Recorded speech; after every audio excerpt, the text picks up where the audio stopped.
Samantala mga kabrigada, ang pagtatayo daw ng border inspection facilities ay pinatututukan ng Senado sa DA upang maiwasan ang pagkalugi ng bilyon sa agrikultura. Brigada Ann Cortez, ibrigada mo!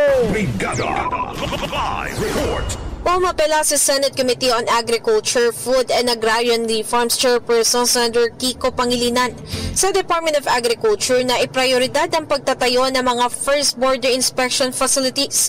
Ayon kay Pangilinan, importante ang pagtatayo ng ganitong pasilidad upang hindi nga na malugi ng bilyong piso ang agrikultura, dala ng mga peste o di kaya sakit tulad ng African swine fever. Dagdag pa niya, kung mayroon lang first border inspection noong panahon ng COVID-19 ay hindi rin daw mahaharap ang bansa sa ASF outbreak.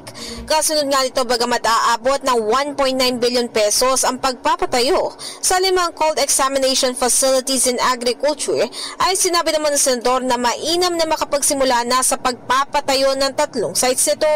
Ang CEFA facilities ay makakatulong nga sa early detection at maging containment ng mga sakit o di kaya peste sa imported agricultural products. In the heart of changing lives, ako si Brigada Ann Cortez ng 105.1 Brigada News FM Manila, The Music News Authority. Ang bahaging ito ay hatid sa atin ng Yummy-Vit ES3 Syrup. Simulang tuparin ang pangarap ng iyong anak. And stunting now,